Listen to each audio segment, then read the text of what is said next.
Gracias. Bueno, muy buenos días a todos. Primero que todo quiero agradecer a Mónica, a todos los miembros de Emetix y a todos los expositores, por supuesto, y los panelistas que nos acompañan el día de hoy en esta charla. También quiero agradecer a todos nuestros patrocinadores y bueno, sin más preámbulo, iniciamos el panel.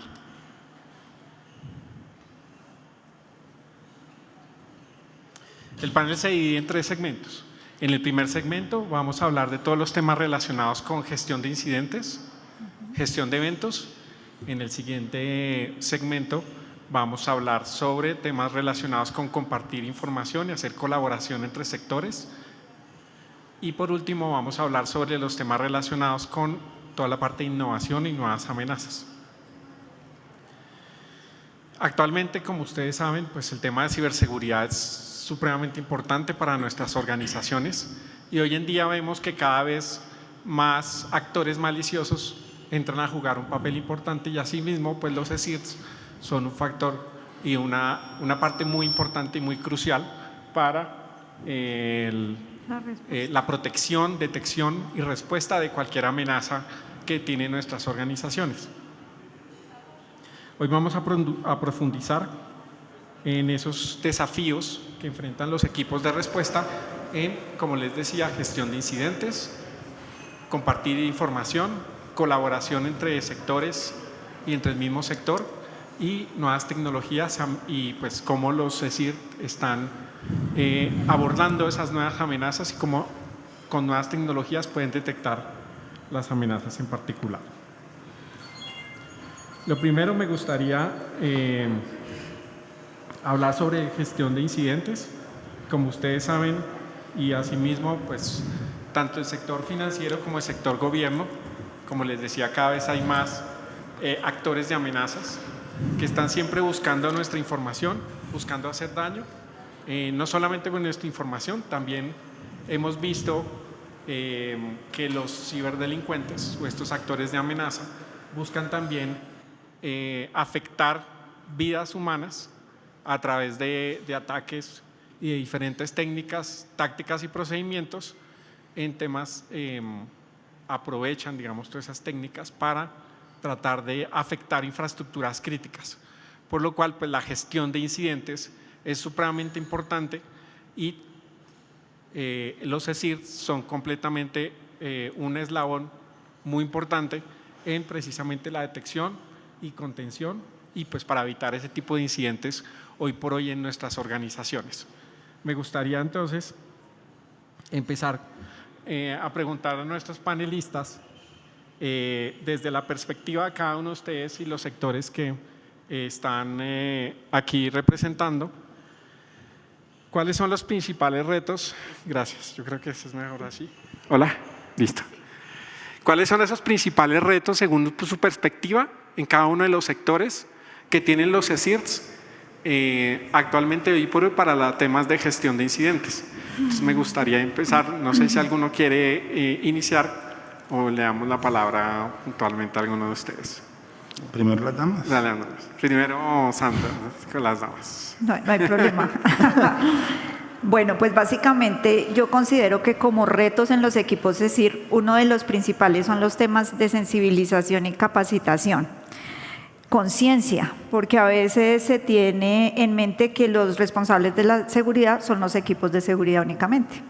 Y realmente pues lo hemos visto y sabemos que la materialización de los eventos normalmente empieza por un usuario que es engañado y desde ahí empieza a desarrollarse toda la cadena de ataque. Entonces, ese tema creo que es uno de los principales retos que tenemos hoy en día los equipos de ESIRT. Otro reto que tenemos es el tema de esfuerzos en todas las etapas de la respuesta al incidente. Hoy en día también puede pasar que nos estemos concentrando únicamente en la respuesta al incidente, pero si nos enfocáramos más en la preparación, seguramente los costos que tendríamos al atender el incidente, y no solo costos económicos, sino también en tiempo, en reputación, en impactos, incluso hasta legales, podrían llegar a ser menores si efectivamente nos enfocamos en hacer una buena preparación para estar listos cuando tengamos que enfrentarnos a esa situación, porque es como la muerte, seguro que a todos nos va a llegar en algún momento de la vida. Y lo otro que veo es, sea como sea, a pesar de que la seguridad cada vez gana más espacio y que las empresas son conscientes que es un habilitador para el negocio, a veces seguimos también compitiendo con los presupuestos de la operación, con el negocio y la seguridad. Entonces ese es un reto, es algo que nosotros dentro de nuestro campo de acción vamos empezando a ganar fuerza. Los ataques que se han materializado en el mundo también demuestran la importancia que tiene seguridad y realmente que es importante para cada una de las organizaciones. Esos son los 3 retos que veo. Muy bien, muchas gracias, Sandrita. Sí, efectivamente, digamos que es uno de los grandes retos y la preparación que muchas veces no la tenemos en cuenta. Al final uno cree y dice, no, yo estoy listo para responder, pero ¿qué pasa antes? Entonces tenemos que estar siempre pensando en cómo planear esa estrategia desde los CSIRTs para poder adelantarnos a esas amenazas, precisamente con las alertas tempranas y el tema de ciberinteligencia tan importante hoy por hoy. Listo, Carlos, si quieres. Claro, gracias. Muy buenos días nuevamente. Otro de los retos, digamos que para sumarme a lo que se estaba hablando, es la sofisticación de los ataques cibernéticos. Entonces, si bien es cierto, eso es un gran reto, ¿por qué? Porque, digamos, como equipo que responde a incidentes en una entidad financiera o en una entidad gubernamental o en una empresa, puede que, digamos, estén pensando en que normalmente es un ataque de un troyano bancario, pero resulta y pasa que eso trae otras aristas, ¿no? Entonces descarga otras amenazas, se va por otras vías, afecta a otros equipos, ¿sí? Entonces vemos que vamos a hacerle frente a un ataque cibernético como nosotros lo tenemos pensado y como lo tenemos estructurado, pero se nos sale por las otras aristas. Y eso no lo tenemos planificado. Entonces eso finalmente se convierte en un reto. ¿Y por qué se convierte en un reto? Porque primero, al interior muchas veces no nos hablamos en las compañías, en los diferentes grupos, entonces TI, riesgos, todos los que hagan parte de, digamos, continuidad de negocio y demás, entonces todos empezamos a trabajar aisladamente. Entonces el reto es que trabajemos en comunidad, ¿sí? Que trabajemos y seamos uno solo para generar esa sinergia. Y vuelvo e insisto, el tema es hoy en día, y bien lo nombrabas, con el tema de inteligencia artificial, pues los ataques cibernéticos son mucho más sofisticados, son mucho más rápidos, son mucho más audaces que nosotros los seres humanos. Entonces ellos van adelante de nosotros. Entonces ese es uno de los retos, ¿no? Estar como a la vanguardia en tecnologías, tener unos procesos estandarizados y estructurados con mejores prácticas que nos permitan finalmente hacerle frente a la amenaza cibernética. Muy bien, muchas gracias, Carlos. Andrés, ¿quieres? Sí, bueno, yo realmente veo como 3 aspectos fundamentales en estos retos. Sumándome a mis compañeros panelistas, uno de los retos más importantes es la conciencia y la capacitación y la concienciación que se le brinde al personal de la compañía. Público-privado, sabemos que el eslabón más débil es el que se encuentra entre el teclado y la silla del computador, el recurso humano.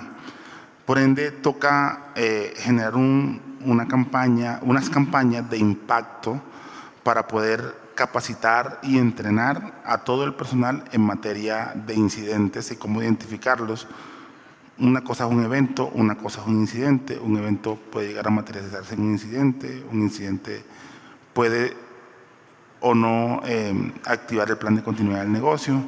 Entonces, yo creo que no solamente como las altas esferas de las organizaciones tienen que tener claro, sino que desde la señora que sirve los tintos, el conductor, el celador, hasta el presidente de la compañía debe tener claro cómo activar una gestión de incidente, un plan de continuidad, un evento, etc. Ese sería el primer punto, como la concienciación. El segundo punto son la vanguardia y el crecimiento de la tecnología como tal. O sea, la tecnología crece tan rápido que lo que hoy es tendencia, mañana ya es obsoleto. Entonces, la inteligencia artificial y la conectividad que generen ese impacto también tiene que ir acompañado de un tema de gestión de incidentes, porque a medida que va creciendo, no sé, Copilot, GPT o cualquier tema de inteligencia artificial, también estamos exponiendo datos de la compañía que tienen que ir acompañados de una buena gestión de incidentes al momento de ponerlo a disposición de nuestros clientes, que son, digamos que, los usuarios de la compañía, son los clientes de tecnología, los clientes de seguridad, realmente a quienes ponemos nuestros servicios. Y por último, pensaría yo, y esto lo hablo más en las entidades públicas que otro tema, el tema de presupuesto para la gestión y la atención de incidentes. En el gobierno, digamos que este no es un tema tan llamativo, es un tema que poco conocen, y no generan la capacidad presupuestal para otorgar ese rubro, ¿sí? Para la continuidad del negocio, para la gestión de incidentes, para la gestión tecnológica en materia de seguridad, privacidad de la información y ciberseguridad. Yo creo que es un tema que desde el Ministerio estamos jalonando bastante para dejar dentro de los modelos de seguridad y privacidad de la información que estamos estableciendo para las entidades públicas ese hito tan importante que es, oiga, reserva un poquito de presupuesto para generar, digamos, una gestión asertiva de incidentes y una continuidad del negocio que pues no estamos exentos de absolutamente nada. Creería que serían, desde mi punto de vista, esos tres aspectos fundamentales en los retos que tenemos desde el sector.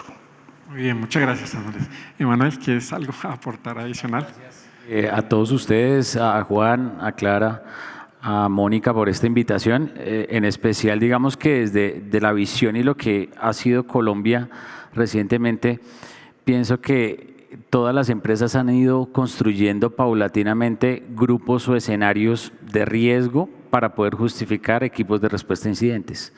Entonces, la línea, digamos, necesaria para afrontar esos retos que acaban de decir mis colegas y los que me anteceden, viene siendo fundamental la colaboración. Yo creo que un escenario clave y el reto más preponderante es cómo nos comunicamos. Ese es uno de los principales retos. El segundo reto indicaría que es la preparación, como lo dijo aquí Sandra, porque basado en lo anterior yo me puedo preparar, porque tengo a mis terceros críticos, tengo a mis entidades, a mis partes, y reconozco y sé que ellos también están actuando contractualmente bien, ¿sí? Y el tercer reto, particularmente lo que también denoto, es que antes de generar un ejercicio de activación de capacidades y de habilidades en cada uno de los equipos, un comportamiento clave es alinearse a la política que existe actualmente nacional, como lo indica Andrés, y adicionalmente esa alineación tiene que ver con ese análisis interno de perfil de amenaza, tanto externo como interno. Yo creo que esos tres retos son importantes. Muy bien, muchas gracias. Otra pregunta que se me viene ahora en la cabeza y algo bien interesante para que nuestros expertos nos hablen un poquito más al respecto, y es cómo desde ustedes, desde los sectores, pueden y tienen ¿qué estrategias tienen para mejorar la rapidez y la efectividad frente a un evento o un incidente de seguridad como tal? Entonces, no sé si quieres, Carlos. Bueno, gracias. Digamos que hoy en día, digamos, con la evolución y la sofisticación de las amenazas cibernéticas y lo que les decía anteriormente, y para hacerles frente a una respuesta rápida y eficaz, pues hoy en día debemos, digamos, tomar de la mano aquellas herramientas que nos permitan mejorar esos tiempos de respuesta. Hay herramientas, digamos, como un XOR, ¿sí?, que le permitan a usted o a la entidad poder responder de una manera más eficiente y mucho más eficaz o más efectiva.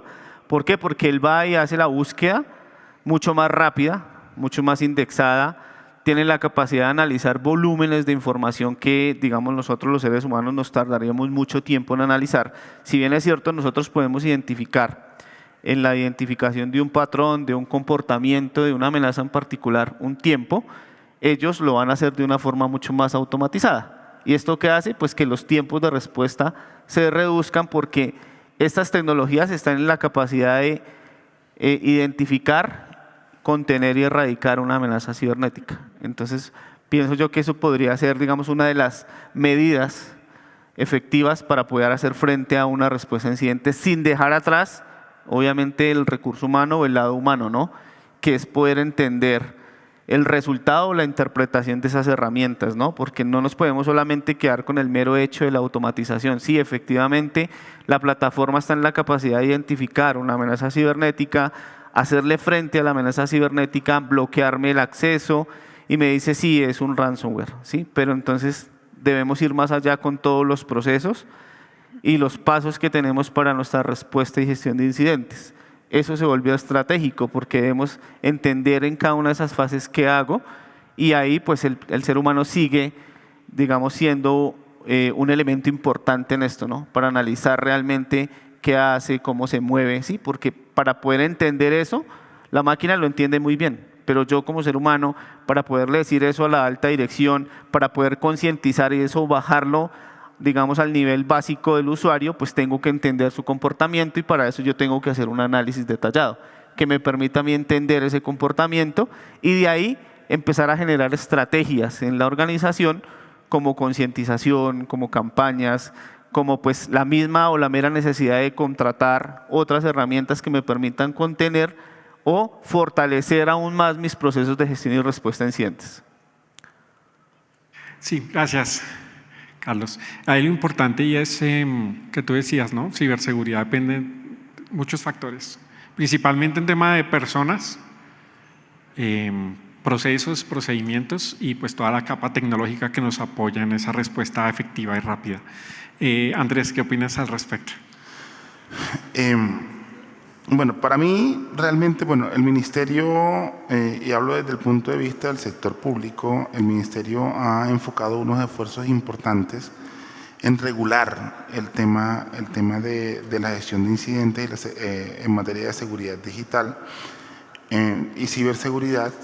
Hay una resolución que salió en el año 2021, si no estoy mal, donde establece que las entidades públicas deben generar una gestión efectiva de incidentes y ese punto aporta un poco al tema regulatorio, pero pues no es cumplir por cumplir. Lo que comentaba en mi respuesta anterior, el tema de concienciación del personal, yo puedo tener los fierros que tú quieras, pero pues si tengo unas puertas gigantes, unos candados gigantes, pero las tengo abiertas, entonces de nada sirve. Yo soy más de concienciar a la gente. Digamos que en los planes de cultura y apropiación de las entidades en materia de seguridad y privacidad de la información, uno de los hitos más importantes, antes de enseñarle que es un activo de información, antes de enseñarle que es un riesgo, es enseñarle a concatenar ese levantamiento de activos, esa gestión de riesgo del activo con la gestión de incidentes, la gestión de continuidad. Porque hoy en día te reportan un supuesto incidente, phishing, un supuesto phishing. Pues, marica, fue un evento, no fue un incidente porque no se materializó, ¿sí? Es importante que esa conciencia llegue a cada uno de los colaboradores de cada una de las compañías. Obviamente cumpliendo el marco regulatorio, tenemos estándares internacionales, pero es que cuando generan esos estándares internacionales no conocen el día a día de cada una de las compañías a las que todos pertenecemos. Entonces, académicamente generamos una gestión de incidentes súper fuerte, documentalmente, pero va uno a ver y no existe esa cultura de la identificación del incidente, del evento, de reportar el evento como tal. Yo puedo tener las herramientas de inteligencia de amenazas, todo lo que viene del SOC, del NOC, son eventos, pero en realidad, ¿qué es un incidente y cómo se reporta, cómo se gestiona realmente en el diario vivir de cada una de las compañías?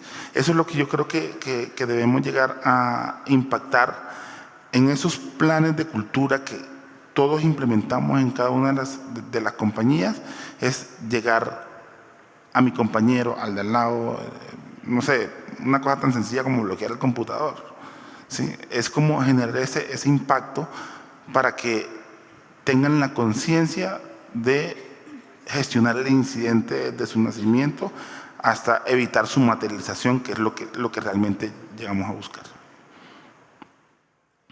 Muchas veces hablamos del incidente, pero como tú le dices, hay muchos eventos que no se materializan. Igual de todos modos tenemos que estar pendientes de detección de cualquier tipo de amenaza, pues evitar la materialización para ser más proactivos. Y Sandrita, ¿qué opinas? Y digamos que algo interesante aquí, y me gustaría también hablar de temas de automatización, que también pues nos ayuda mucho en los temas de la rápida respuesta frente a cualquier amenaza. Bueno, inicialmente con los temas de estrategias para mejorar la velocidad, la eficiencia y la eficacia en la gestión de incidentes, yo creería que algo es muy importante y es entrenamiento y simulacros. Simulacros del equipo CECIR y de todos los que participen en la gestión del incidente. Pero simulacros, ojalá automatizados, muy en línea con lo que tú estás diciendo, retos de ciberseguridad, pero retos tan buenos que los participantes se sientan como en un buen videojuego, donde no se pueda identificar claramente la realidad de la ficción. Creo que eso es algo que permitiría que los equipos estén entrenados, estén acostumbrados, ya sepan también psicológicamente cómo en esos momentos de estrés responder ante un incidente de seguridad. Y digamos eso muy en el marco de la preparación. También considero que algo importante cuando estamos hablando de gestión de incidentes es que los roles y responsabilidades estén definidos, y eso sobre todo ya cuando vamos a la respuesta. Si bien en ese momento nos podemos poner a mirar quién le va a enviar el informe a la superfinanciera, quién va a atender los medios de comunicación, quién se va a encargar de subir los servicios que están afectados, eso también es una tarea que hay que hacer previamente para que en el momento del incidente cada uno esté organizado, sepa qué tiene que hacer, y eso también nos va a ayudar a ganar tiempos. Y el otro tema que considero importante es mantener informadas a las partes interesadas. Sí, eso también nos ayuda en la gestión del incidente. Cuando tenemos al ente regulador, cuando tenemos al cliente, cuando tenemos al noticiero en la puerta de la oficina diciéndonos los atacaron, pues eso también va a hacer que vayamos más lentos, nos va a generar impactos reputacionales, nos empieza a generar impactos financieros. Entonces, tener la capacidad de mantener informados, así no sea con mucho detalle, pero por lo menos sí con un buen nivel, diciéndoles estamos atravesando, bueno, eso lo definirá cada entidad, pero que sepamos y mantengamos informados, eso baja la incertidumbre y nos permite trabajar más tranquilos. Muchas gracias. Emanuel, ¿qué opinas al respecto? Bueno, yo creo que en esa misma línea, uno, digamos que desde la parte pues académica y lo que he podido, digamos, ver y tener la experiencia frente a pequeñas y medianas empresas, a veces la necesidad no es crear un equipo de respuesta a incidentes. O sea, pues suena polémico, a veces no es esa la necesidad, porque a veces el SOC me lo hace, ¿sí? O a veces digamos que tengo un equipo y va creciendo en madurez, y por otro lado lo que dices tú, hay necesidad de automatizar ciertos procesos y mejorarlos y optimizarlos. Hoy con la inteligencia artificial o ya la mecánica de prompts o el prompting ya digamos que agiliza, o esas metodologías ágiles permiten que hoy el ser humano, o más bien el analista, crezca en conocimiento y por otro lado se optimice. Entonces, digamos que en otra línea un poco más, digamos, lo que tiene que ver con compartir información de resiliencia o de oportunidad es necesaria, ¿no? Un mensaje nos lo deja, digamos, a partir de los europeos y en este lado los ISACs, los llamados comunidades de compartir información. Un ejercicio muy interesante que hicimos para preparar equipos de respuesta a incidentes era atender sobre la amenaza real, no simular que creo que la amenaza está ahí, sino realmente estadísticamente, computacionalmente, con datos ciertos, realmente simular o emular una amenaza aplicada a la tecnología de mi perfil. Entonces, por eso hablaba que el tercer reto estaba apalancado del perfil de amenaza, porque si no prevengo el perfil de amenaza, pues ¿cómo voy a atender posteriormente un incidente? Esa sería mi reflexión. Excelente, muchas gracias. Sí, efectivamente, como tú le dices, bien lo dices, el tema relacionado con la colaboración y el intercambio de información, no solamente en el sector, sino entre sectores, son fundamentales para hacerle frente a este tipo de amenazas. Las amenazas no conocen fronteras y hemos visto en otras charlas también que hablamos mucho del tema de la importancia de compartir la información. Los ciberdelincuentes hoy por hoy comparten la información entre ellos mismos, sus tácticas, técnicas y procedimientos, ellos la comparten entre los grupos de amenaza y los ciberdelincuentes. Es importante hablar del tema y yo creo que para ustedes, ¿cuáles son esos principales obstáculos en el tema de colaboración y de compartir información tanto en el subsector como en multisectoral? ¿Quién quiere empezar? Manuel, empezamos por este lado. Bueno, inicialmente yo creo que allí digamos que se han hecho algunos ejercicios, particularmente digamos se entiende que la confidencialidad, la privacidad y sobre todo la regulación limita un poco y tanto la protección de datos y también los entes reguladores limita un poco digamos ese intercambio sano de información. Eso sin solapar que actualmente nosotros, pues lógicamente obedecemos al decreto 338 del 2022 que finalmente indica esos lineamientos esenciales para compartir información entre los ESIR privados y cómo aportarle al sector que actualmente en Colombia usted puede aportar a nivel de seguridad digital. Pero particularmente esos ejercicios técnicos, porque es más técnico, si lo subimos un poquito más, digamos que no nos queremos meter con el core del negocio de cada uno de los ESIR privados, es el escenario sano en el cual hoy FIRST, como tú digamos que bien conoces y como ustedes conocen y como lo hacen muchos ISACs, que pertenecer a un club no es necesariamente pagar una membresía. Hay escenarios open source, hay escenarios de compartir información sana, oportuna, resiliente y adecuada. Entonces, esos tres criterios frente a los escenarios de no compartir, ¿por qué me afecta mi core tecnológico? No, sino adicionalmente la información, cómo nosotros la compartimos para poder reaccionar. Porque si reaccionamos a una posible incidente general, pues lógicamente el ecosistema se protege un poco más. Yo creo que ese es el mayor reto y eso desde la academia hablando, venimos trabajando en ello, creando, digamos, esos observatorios que son la base esencial para compartir información y creo que se está haciendo esos sanos ejercicios para poderlo hacer. Muy bien, ¿qué quieres? Yo creería y lo resumiría en una palabra y es confidencialidad. La verdad es que yo creo que todos nos hemos enfrentado cuando estamos atendiendo un incidente es si comparto esta información, ¿qué le va a pasar a mi empresa? ¿Qué impacto le voy a generar reputacionalmente y después todos los impactos de ahí para abajo? ¿Qué va a pasar? Entonces creo que ese es uno de los obstáculos importantes. Si bien creo que en la conciencia todos sabemos que, como bien tú lo decías, los malos se organizan súper bien y por eso son tan exitosos. Los buenos no somos tan organizados y necesitamos de eso, o sea, realmente deberíamos tener redes de colaboración que nos permitan organizarnos para hacer un frente común también a los malos, pues no es tan fácil por temas de confidencialidad. Si pudiéramos garantizar o tuviéramos esa tranquilidad que al compartir información no vamos a generar impacto, pues esa sería yo creo que la clave. Formas de hacerlo, pues hay que buscar esas formas. Eso creo que es una obligación de los que trabajamos en seguridad y es ver cómo logramos compartir información, cómo podemos ayudar. Incluso miren que va más allá del compartir la información. En casos que se han materializado en diferentes sectores del país, todos sabemos y todos sentimos ese dolorcito en el pecho porque no queremos estar en esos zapatos, pero del dolorcito no nos pasa. Qué bueno sería que pudiéramos hacer redes de colaboración donde efectivamente cuando alguien esté afectado podamos ir a prestar nuestros servicios, nuestro conocimiento, nuestro expertise ayudar en lo que se necesite. Eso también podría ser una buena forma. Creo que nos falta madurar muchos temas para llegar a eso, pero bueno, hay que tenerlo en el roadmap para a ver si algún día logramos llegar a tener esos esquemas de madurez.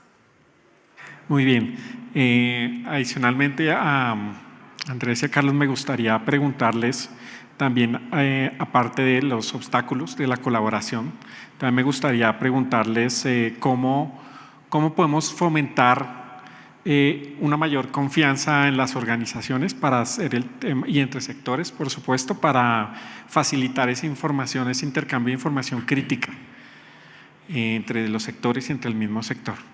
¿Quieres, Andrés? Bueno, esa es una cosa muy importante y es el tema regulatorio, ¿sí? Aquí hay un factor fundamental que nos abarca a todos y es el miedo. Desde el Colser, por ejemplo, contarnos algo, es decir, si le cuenta el Colser, va el ministro y sale y dice, está, no sé, por decir una entidad X atacada, está bajo ataque, estamos atendiendo. Entonces dice, no, si lo digo, van y me boletean, ¿sí?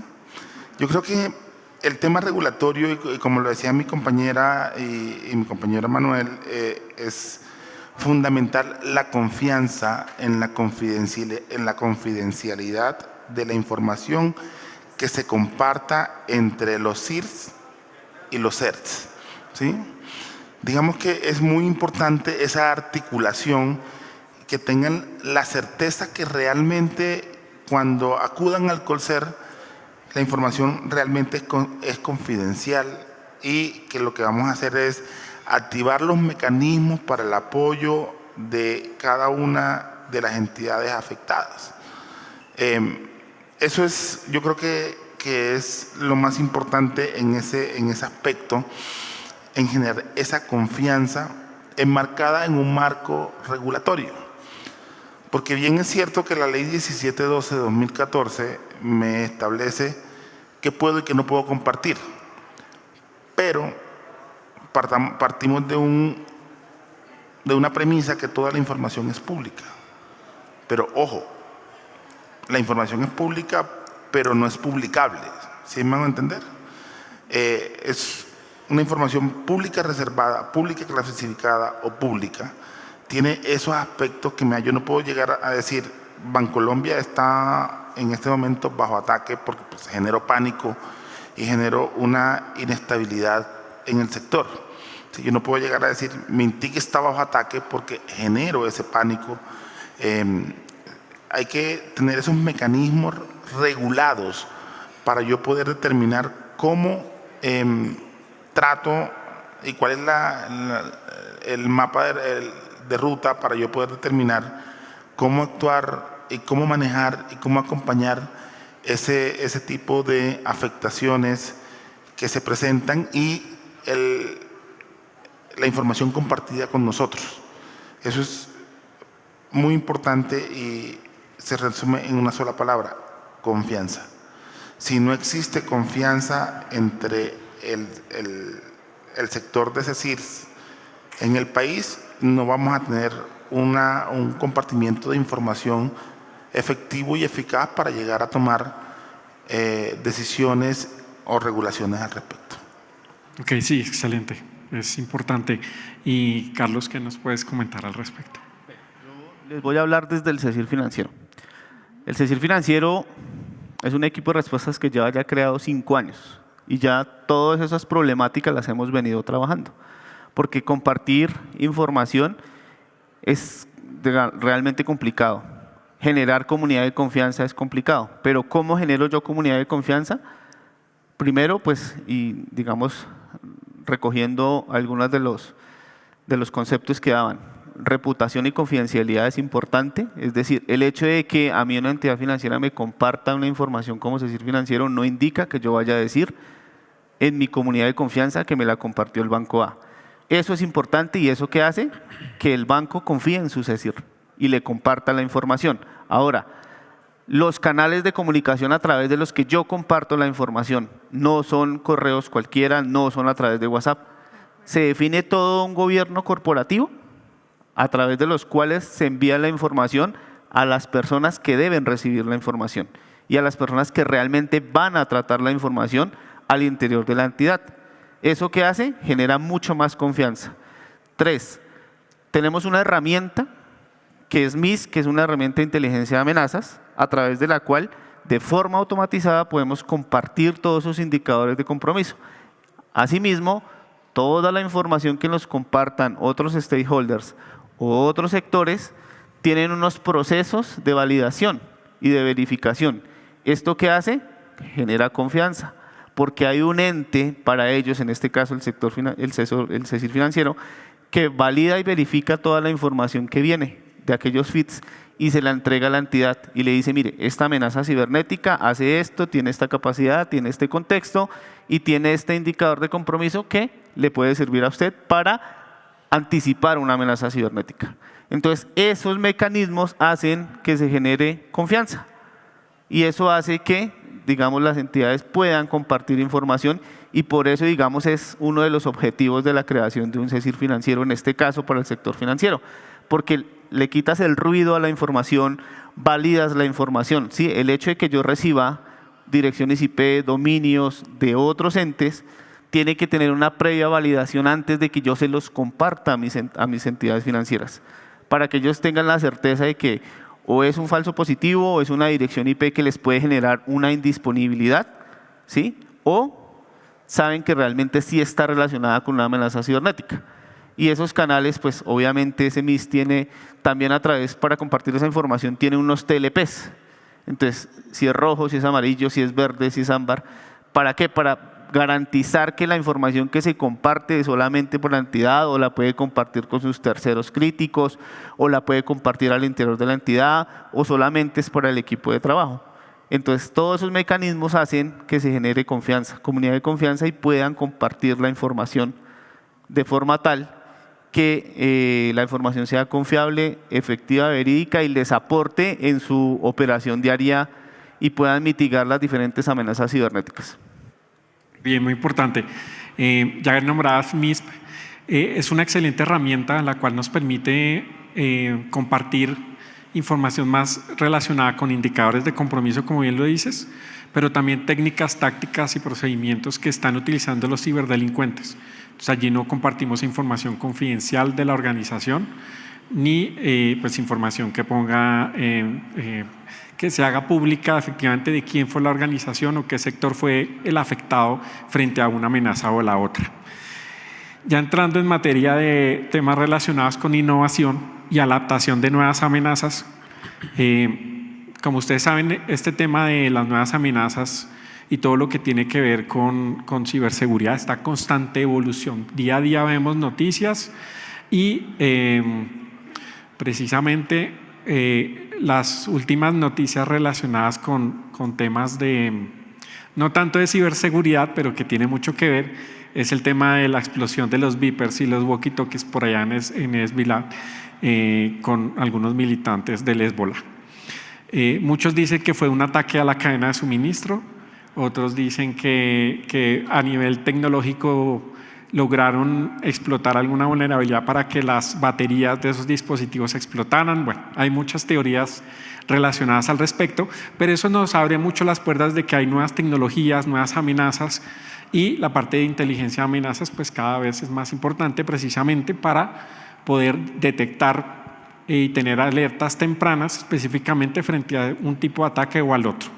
Relacionado con esto me gustaría que me contaran dentro de cada uno de los sectores cómo cada uno de ustedes, sus organizaciones y el sector pueden mantenerse a la vanguardia de la adopción de esas nuevas tecnologías y poder anticipar a esas amenazas emergentes. Okay. Andrés, si quieres nos colaboras tu punto de vista. Sí, ese tema es fundamental porque, como decía al inicio, la tecnología crece y va, mejor dicho, a una velocidad impresionante. Lo que hoy es tendencia, mañana ya es obsoleto. Mantener a las organizaciones capacitadas y digamos que en adoptadas con las nuevas tecnologías, con las nuevas tendencias. Yo creo que más que eso va eficazmente en cada uno de los profesionales. Cómo se mantienen a la vanguardia en las lecturas, en las comunidades, como tendientes a estar al día realmente en lo creciente de la tecnología, los nuevos ataques que van saliendo, las nuevas vulnerabilidades que van explotándose, porque para las organizaciones sería muy difícil coger y capacitar día a día, lanzar una campaña de capacitación. Hoy te traigo a ti, mañana te traigo a ti. O sea, es muy complejo. Pero para los que trabajamos en seguridad y en tecnología sabemos que nos toca estar actualizados día a día. La tendencia de la tecnología que va saliendo, que es lo mejor cuando trabajamos en los CECIR y en los CERS.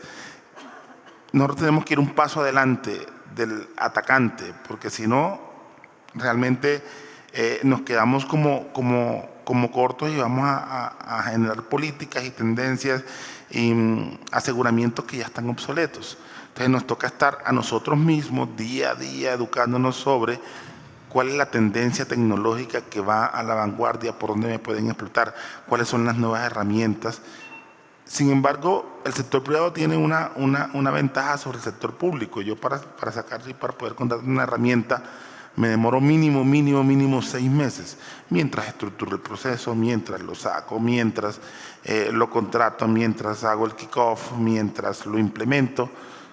El sector privado puede decir mañana, compro esta herramienta porque es la que me sirve. Entonces, yo creo que fortalecer también un poco más en el marco del Estatuto Nacional de Contratación Estatal para las entidades públicas, el poder adquirir estas herramientas de forma más eficaz y eficiente, podían estar tendientes a mejorar y adaptar esas nuevas amenazas en el marco de también esas nuevas tecnologías que van evolucionando día a día. Muchas gracias.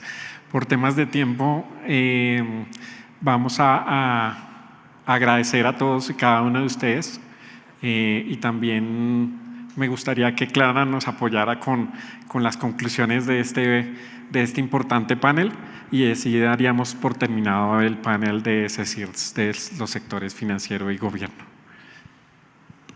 Gracias. Pues realmente me complace de verdad poder cerrar este maravilloso panel que realmente quedaron con unos insumos importantes y lo voy a cerrar con una propuesta que AISOC es una sociedad civil que lleva en Colombia 6 años, es el capítulo de Internet de Colombia, pertenecemos a la comunidad regional latinoamericana y del Caribe y de alguna manera con todos estos expertos me han dado unas buenísimas ideas, de verdad, hay que seguir construyendo sobre lo construido y aquí yo quiero compartirles una investigación que ha arrancado ya lleva 2 años, en poder construir un diseño de un nuevo CECIR que le hace falta a Colombia. Y realmente es una necesidad primordial, enorme, que nos afecta y nos impacta creo que a todos. Y es tener un CECIR para niños, niñas y adolescentes en el país. ¿Y por qué lo traigo a colación aquí en los sectores de financiero y gobierno? Porque si tuviéramos los CECIRes a nivel de energía, a nivel de otros campos de salud, de igual manera saldría la importancia de contribuir en nuestro país y tener un modelo y un diseño de CECIRes con todo lo que justamente he tomado atenta nota de cómo ustedes han construido y cómo han colaborado dentro de sus organizaciones a nivel interno y cómo allí a través de la Sobancaria logran articular, digamos, para ganar esa confianza, para generar campañas, para ser muy respetuosos con la información de cada quien. Todas estas partes interesadas, cómo las organizamos. Y digamos que ustedes lo han logrado con efectos reales, con escenarios donde no solamente los estamos proyectando, compartiendo, sino, ¿por qué no hablar de simulacros con inteligencia de amenazas? Una nueva práctica en las normas internacionales aquí que también son muchas las buenas prácticas. Yo diría que no hay que cumplir con buenas prácticas internacionales, lo que hay es que coger esos insumos y adaptarlos bajo a las necesidades de lo que tenemos en nuestra idiosincrasia en Colombia, es construir un vestido. O sea, yo siempre lo digo muy literalmente, es como todos estos insumos de lo que te propones como objetivo de Colombia, el tener una atención de incidentes de seguridad informática hacia niños, niñas y adolescentes de Colombia es una necesidad inminente del país, y realmente estamos buscando desde ISOC el apalancamiento, digamos, a nivel económico. Eso no se puede construir así de la nada, pero de igual manera nos acompañan muchos organismos internacionales. ISOC tiene una alianza con Red Papás, y digamos que nos hemos acercado a los ministerios tanto de comunicaciones como Ministerio de Defensa. Aquí tenemos que trabajar articulados, más no independientes. ¿Cómo lograr eso? A través de pronto de sociedades civiles. La academia nos ha permitido también buscar esos espacios de cómo lograr y tener, ojalá tengamos el próximo año un resultado ya más cercano de cómo le da respuesta a Colombia a nuestro próximo CECIR, que de acuerdo con todas las capacidades que tienen todos los sectores vamos a lograr ese tema. La verdad, muy constructivo este panel para todos nosotros, y seguimos en pro y gestionando la seguridad de la información para lo que necesite el país. Gracias. Bueno, muchas gracias a todos, gracias a nuestros panelistas y agradezco a ustedes también.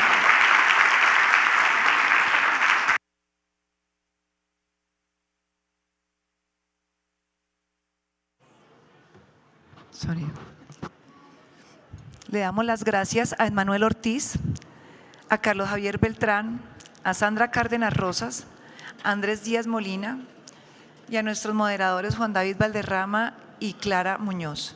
Gracias por este espacio y por sus valiosas mensajes y participación. Y bueno, continuando con nuestra agenda, aquí es donde esta vez vamos a tener una dinámica distinta. Vamos a dividir nuestras dos salas, vamos a dividir este salón en dos salas. Aquí va a quedar el salón Esmeralda 2 y en otro lado va a quedar Esmeralda 1. Para que decidan y busquen en dónde les resuena más, deberían estar, en qué sala deberían acompañarnos y estar con nosotros. Recuerden que tenemos también hoy espacios para networking y tenemos sorteos, así que esos sorteos se van a dar después de todas las visitas que hagamos a los stands. También quiero presentar a Carolina Rodríguez, que va a ser nuestra presentadora del Salón Esmeralda 2. Yo me mudo para el 1. Bienvenida, Carolina.